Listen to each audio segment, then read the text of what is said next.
Ladies and gentlemen, this is example number 5.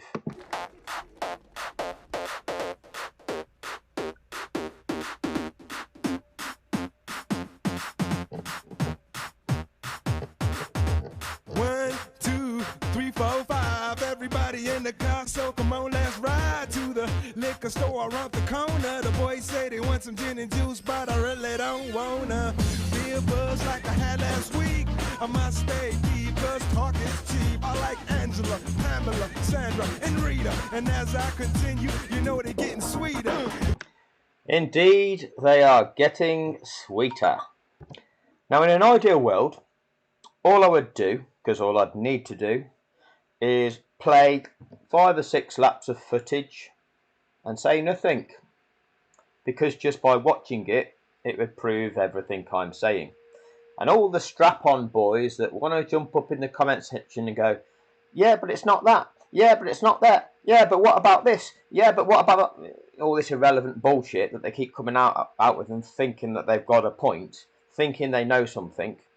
All of it will be perfectly clear for everybody to see that they're just making noise that's not relevant to the points being made. Anyway, Monaco, 2013.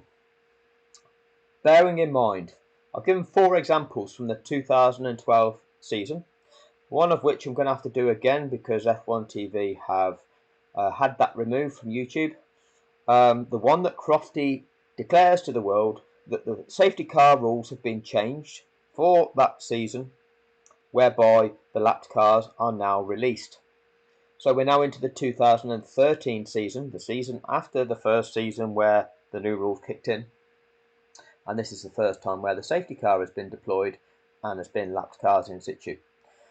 So, like I say, I would like to just play this through and you'd see exactly what takes place, but the recording will get barred from YouTube. So I've got to do some stills and I've got to do little bits of footage that show you what's going on. Anyway, lap 29 of the race, and it's just about to go into lap 30. So the leader, which is Rosberg at the time, is just about to begin his lap 30. And Brundle and Crofty tell us this. I'll let you deliver the punchline. The double yellow is being waved, Martin, down at Sandra. Martin, it's for Felipe Massa. So, Felipe Massa in his Ferrari has crashed out, quite a heavy crash, because he goes sideways in to that set of barriers, which is pretty much a, it's not a 90-degree turn, but it's pretty much like that. So it's a heavy impact. So I'm going to then try and pick out the bits that are relevant, show you the safety car procedure, and show you what happened. So, bearing in mind we're at 2013, and over the duration of Formula One, over the years, what we get is the evolution of procedures, evolution of safety procedures. We've got marshals trying to remove this car, and they are just off the track. Now, whilst there are double waved yellows being waved, which makes the drivers slow down, these guys are still in harm's way. They're still in a risky position because cars can still lose control. And if a car lost control and went straight into this marshal, he'd be dead. Okay, he'd be dead. So, again, we see things that have happened in the past which would not be allowed to happen today. This is what happens. We evolve as a species. The rules change to try and ensure safety. Part of that is safety and looking out for the welfare of human beings. Part of it is litigation culture. Part of it is that the sport is scared that if they don't put into place these measures and somebody does get injured or killed, then the sport itself can be sued for millions of pounds or dollars. Okay? It's a good thing that we're looking out for the safety of people, but just bear in mind that this is an evolutionary process. The things that you may have seen go on in years gone by are not allowed today. There's that evolutionary process, the evolution of health and safety rules, health and safety laws, and the processes that all companies have to go through, of which Formula One, the FIA, is one of those companies that have to comply with, in order to comply with health and safety law, and in order to get insurance for this sort of thing. Okay, so if you don't know anything about it, and you don't understand it, and you don't know anything about what health and safety is, don't jump up in the comments section and say, you can release the lapped cars while there's marshals still on the track. You can do that, you can do that, you can do that. Because when you say that, it just shows you don't know anything. It shows you're a little child that doesn't understand. When I say to you, they couldn't have released the cars any earlier at Abu Dhabi because there were marshals on the track, it means they couldn't have released the cars any earlier at Abu Dhabi because there are marshals on the track.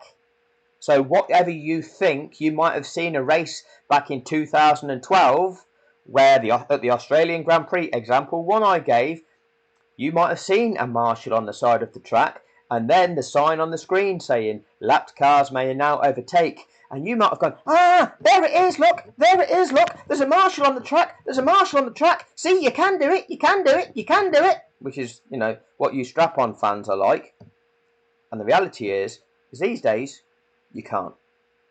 It's called an evolutionary process. And I will point to the 2015 Japanese Grand Prix. Go and look at what happened there. Go and have a look at that race. And the aftermath of that race changed a lot in Formula 1. Changed a lot of procedures. But it's an ongoing thing. Also, look at the 2022 Japanese Grand Prix. See what did happen there. See what excuse was given by the FIA. But see what happened to the race director for making that decision. You didn't see him again. They decided to keep with one for greater consistency. That wasn't the real truth of why that you don't see that race director anymore. But that's a different matter.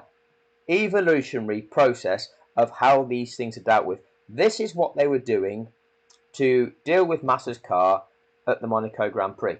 It would not be allowed to be dealt with in this way these days. That's the way things go. As soon as you get a car that's crashed like that, and marshals need to be anywhere near the track like that, certainly this side of any barriers, and potentially in harm's way, we get a safety car. And what we do, even before, unless there is a driver in serious peril that needs immediate medical attention, right, then what you will see is these marshals wouldn't even be in this position until those cars are under control and at a safe speed. And then those cars will not be released from that train until this debris is cleared up, until then marshals are the other side of the barriers. That's the way it works. So just because it happened back here didn't mean by the time that 2021 came along you could still carry out this sort of process in this manner. It's the evolution of process and rules. So let's look at the accident. Again, Mercedes not responding. It's only yellow flags turn one, but if they think it might be a safety car, surely they've got a box now, haven't they? Yes, double yellows. Let's see what happened to Felipe Massa. Another lockup, absolutely identical. See, heavy impact sideways on. Okay. So we clip through onto lap 31 now. It's just turned onto lap 31. Bearing in mind, when we get the announcement that there was yellow flags at turn 1, I believe it was, or whatever turn it is, Rosberg had just started lap 30, which means the accident must have happened just before lap 30 to get the announcement that there are yellow flags there. So we're now on lap 31. And just after Vettel's pit stop, we now get the announcement of the safety car. Okay? So I'll, again, play you through the key things. And then to the pits, the leaders stay out, Rosberg and Hamilton stay out, and we have now got a safety car situation. First time this year, the safety car has come out onto the track. So, the first time this year for the 2013 season. For 2 laps, they have to go around at a controlled pace that the safety cars put out, so you can't... Okay, so Brundle's explaining to the fans of the sport what needs to happen. Go rushing around and making up time. They don't want people going past the incident trying to make time. As Adrian Sutil then. So again, he's explaining that you have to go around at a controlled pace. You can't go speeding around the track. Certainly don't want to allow the drivers to be going past that incident at excessive speed, because it's all about safety. Finishes his pit stop. And what you see there is that Vettel and is it Webber, I believe it is, they've been picked up by the safety car, but they're not the leaders of the race. The two Mercedes are running 1 and 2, and these guys, certainly prior to Vettel's pit stop, Vettel was in 3rd. Which means that Hamilton and the leader Rosberg are further around the track. And these cars are going to have to be released. These are going to have to be released past the safety car. And what you see here is the lapped car. They're not the lapped cars, sorry. The cars that the safety car has picked up. Which, because he needs to actually pick up the lead car, not cars behind the leaders first. He releases them. Mercedes are now pitting, and these cars should be going around at a controlled pace. But you'll see that although Rosberg and Hamilton were running 1 and 2 with Vettel in 3, Mercedes being ahead on the track, and with these cars having slowed down behind the safety car, Mercedes should have time to double stack them cars and get out, and still get out before these cars come round, and so then it'll be pretty much the correct race order behind the safety car, but with lapped cars in situ, being if any cars have been lapped. So that doesn't actually happen, because there is. If you watch this fully, you'll see that the Red Bulls seem to not comply with the delta, get around the track a lot quicker, and Hamilton comes out of his pit stop in about 4th position, with the Red Bulls in between him and Rosberg. But that's not the key point of this video. The key point is the unlapping procedure to the lapped cars. Drivers up, and then we'll do a double stop. It's a free stop for them. That worked absolutely perfectly for Mercedes-Benz. They can get back out. The safety. So Rosberg had just pitted, then Hamilton had timed it, so he just came in immediately afterwards. He backed off slightly. Because they're leading the race, the safety car will then. What's that just gone by? Now it's released Red Bull. They've both gone through. Now the safety car has to pick up the leader again. Well, so you can tell by Brundle's tone of voice, he's a bit confused by that. It's not worked out, has it, for Lewis Hamilton, who now comes out behind. I thought that had worked out perfectly, they were telling us. Both of the Red Bulls. It has worked out for Nico Rosberg, who is ahead of Sebastian Vettel as they go through Casino Square at the moment. Yeah. So, what caused that problem? So it's worked brilliantly for one man, but not necessarily his teammate. They're trying to tell Grosjean to go past, and they released the Red Bulls very early in that process. Here's the accident. Just once again locking up, Martin, and just not. So they released the Red Bulls very early in that process. These processes evolve. They learn. They look at what they did in the past, and they learn their lessons to evolve the rules going forward to make sure that how they do it produces the safest possible procedure for dealing with incidents. That is the way that things happen in life. And once again, kids, rather than jump up in the comment section telling us what you think, time to learn, okay? Because we don't need to hear the opinions of twats that don't know, all right? Because your opinion doesn't carry the same validity of somebody who knows what they're talking about. It's not one of them situations where, oh, I think this, but I think this, and two people think different things, but they're both equally valid. Doesn't work like that, kids, okay? You might have been congratulated for voicing an opinion when you're at school, but if your opinion's wrong, it's irrelevant.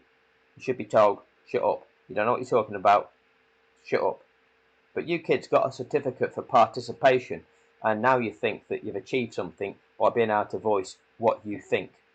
So when the real world hits you in a few years' time, you'll realise that that's not the case. Certainly sitting down there, Felipe Massa, being helped by the doctors. You're right, because they released the Red Bulls so early, they got around.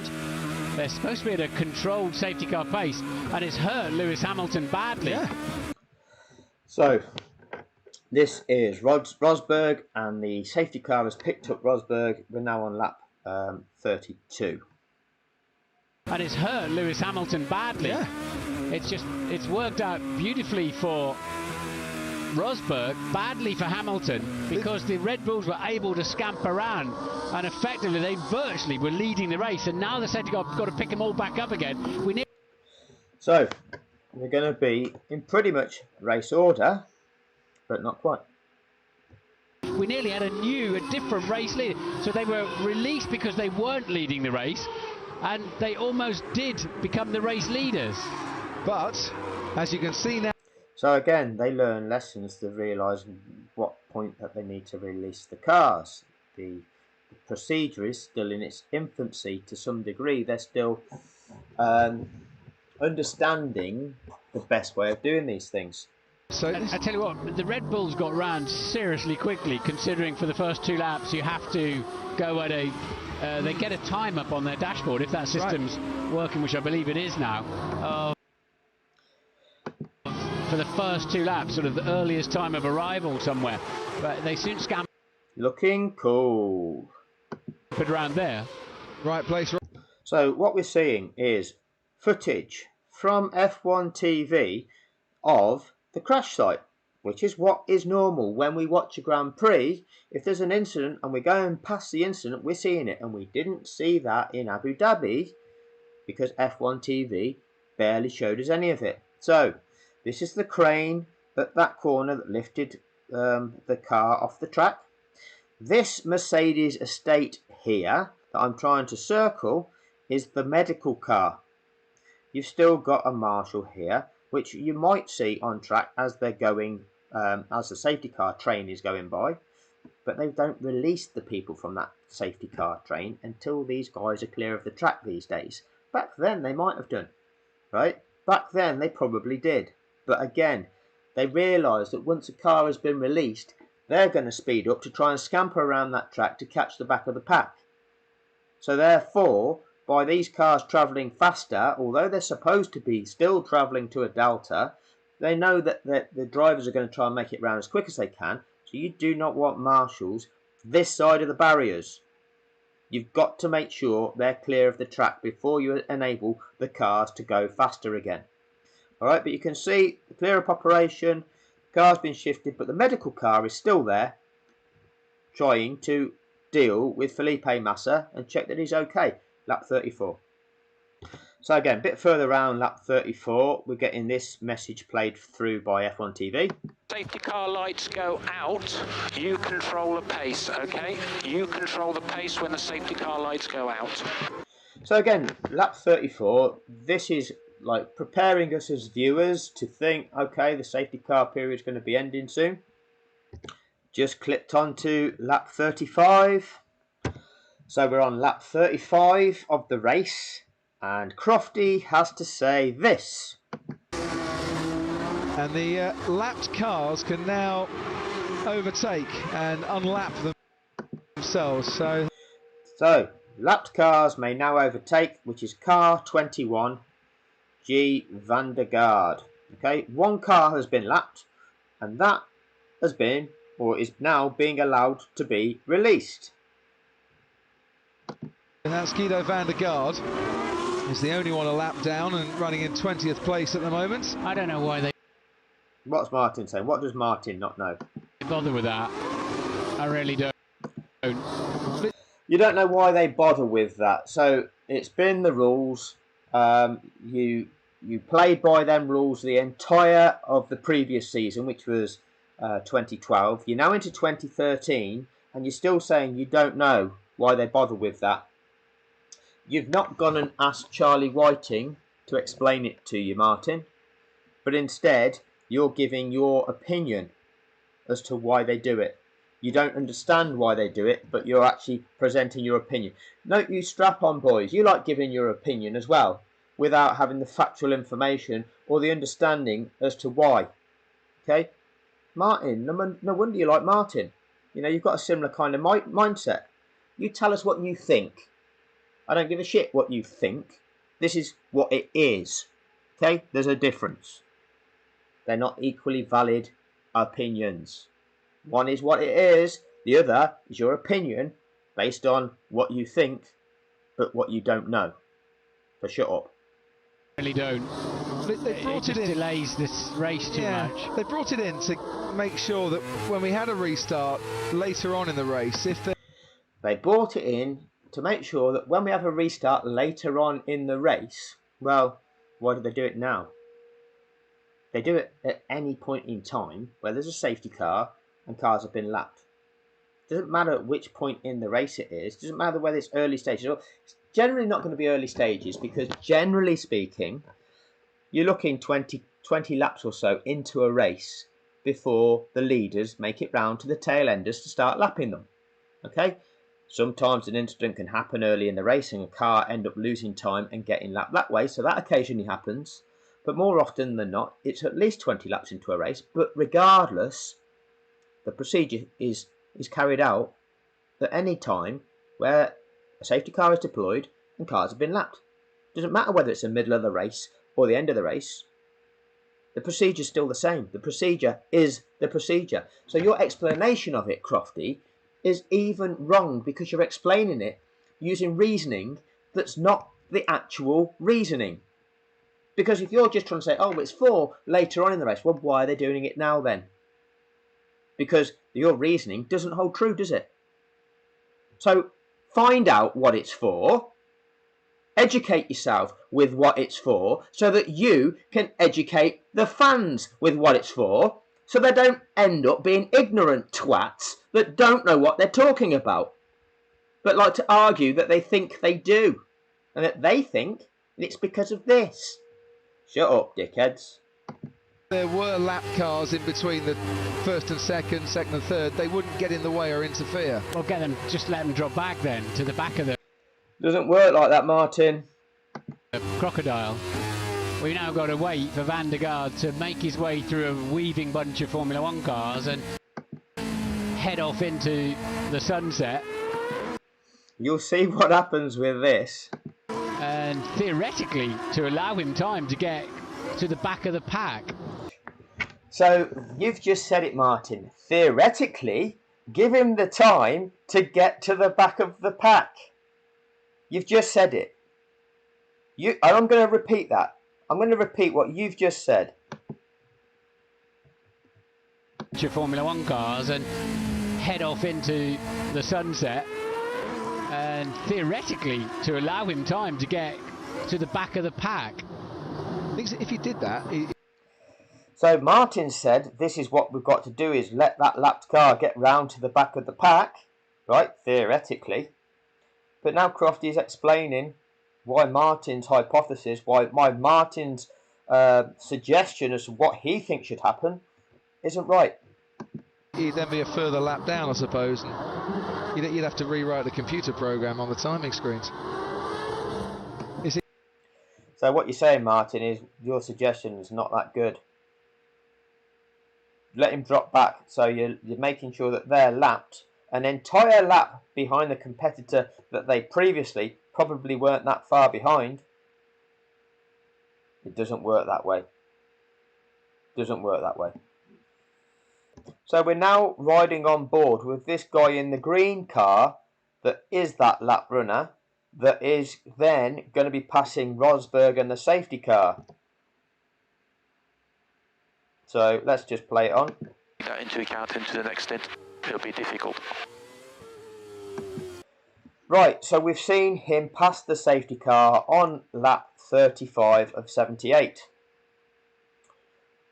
Right, listen to what Brundle and Crofty say about Guido van der Garde now. So we're now seeing Guido van der Garde start to unlap himself. Has no curse, Guido van der Garde. I'm just stopping it just to try and ensure that this isn't blocked on copyright. No curves in the world, but he's now got a free track in front of him.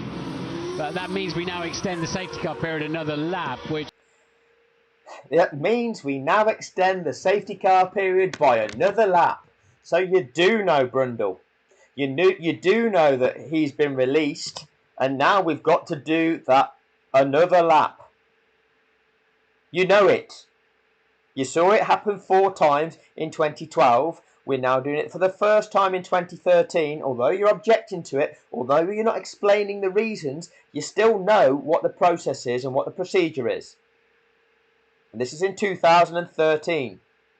So he's been released on lap 35, which means lap 36 has to be a mandatory safety car lap, and theoretically we can go racing again on lap 37. That is the way it goes. That is the way the rules are. Let's see what happens. Actually, most of them out there are probably quite pleased about. Who can get 43 laps out of a set of tyres? I'm going to fast forward to the relevant bits now. Let's see the restart in a few moments. This is going to be a difficult one for Nico Rosberg, but Ted, down to you first. Yeah, so lap 36, they're anticipating that we're going to go racing on lap 37. So when I first saw this, when I'm playing it through, I thought, this is a bit cheeky. Old Guido van der Garde has then gone in the pits. So he's been released on lap 35. He's blasted off around the track on what his lap 35 is, because remember he's a lap behind. And then the leaders should be coming round across the start-finish line now to restart the race. And they're not that far back round the track, but he's coming to the pits for a new set of tyres. I thought, that's a bit cheeky. But if you follow this on through, you'll see why, and you'll see what his team knew. Relevant in terms of that, and I agree with you, Martin, then he wouldn't have told him, but...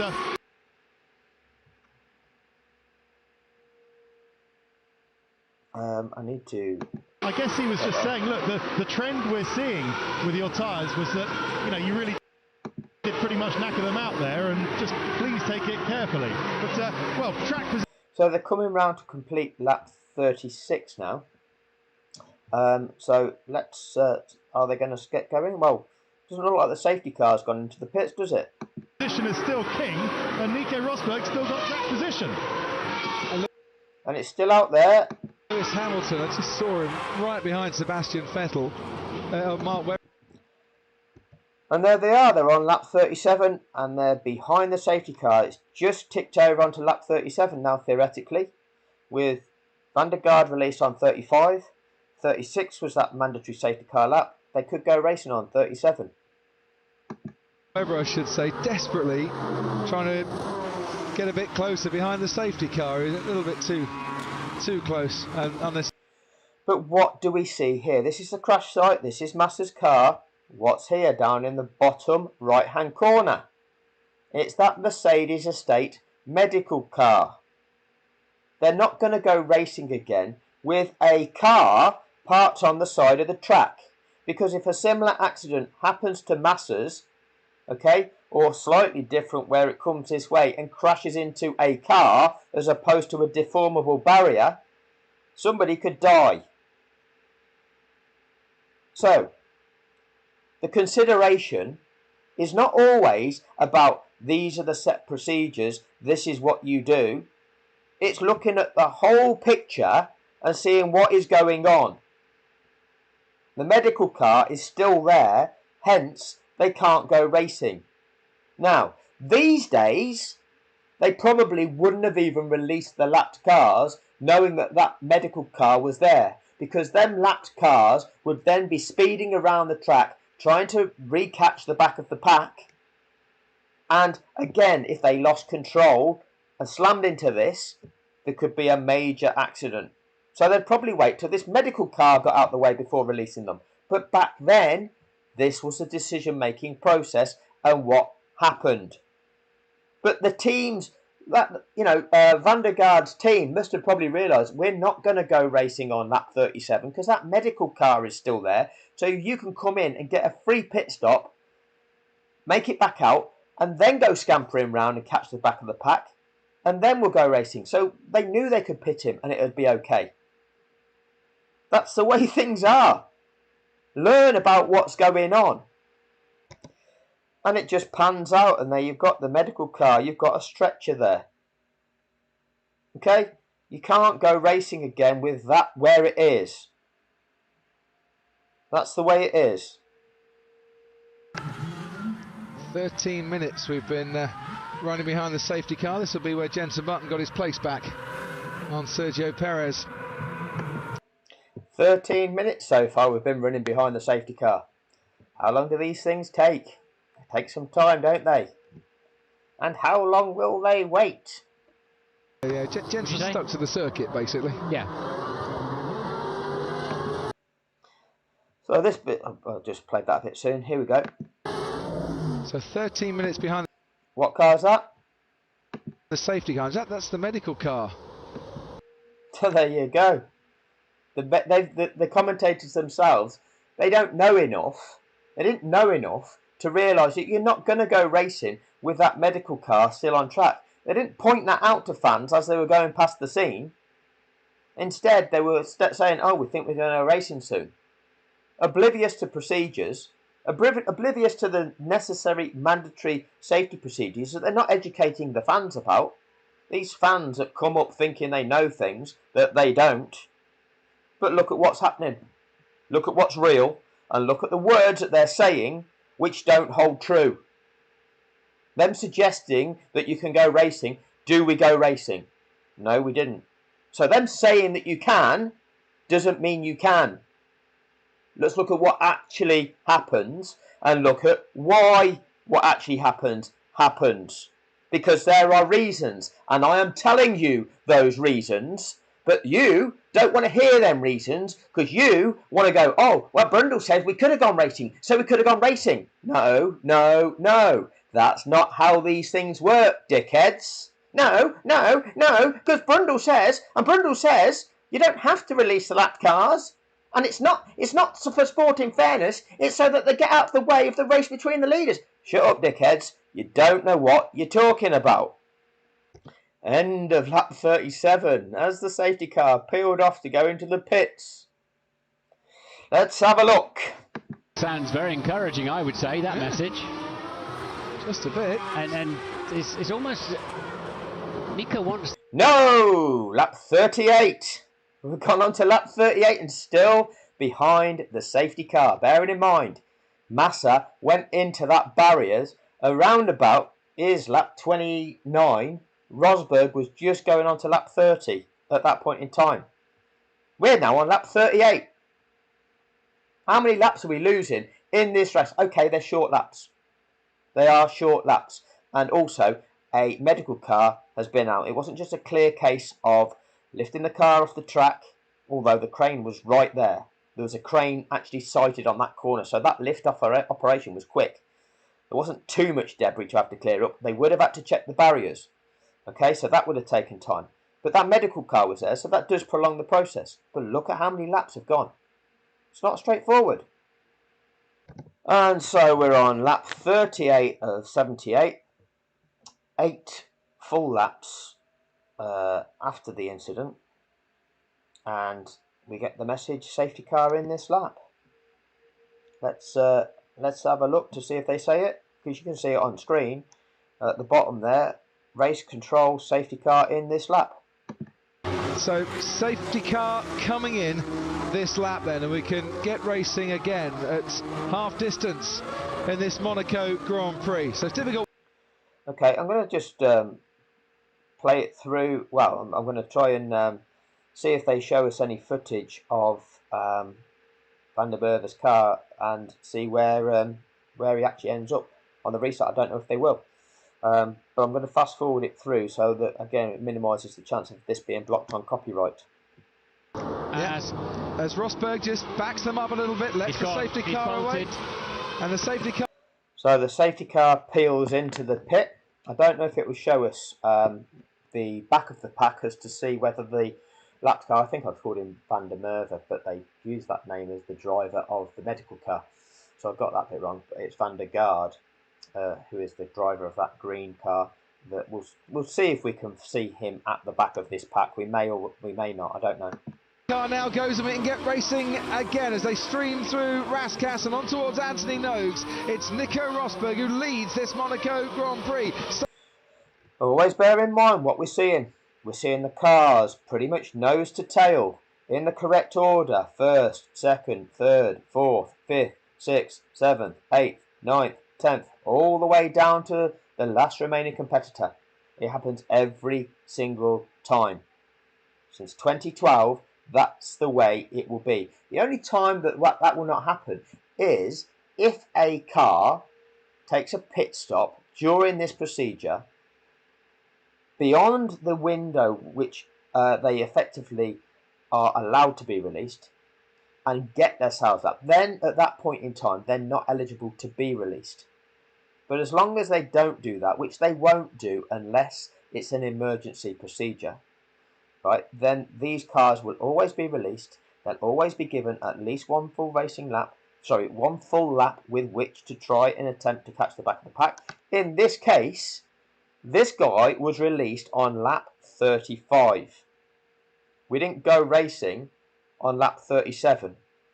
We're now going racing on lap 39. But what we also know is part of that delay is the fact that the medical car was still on track.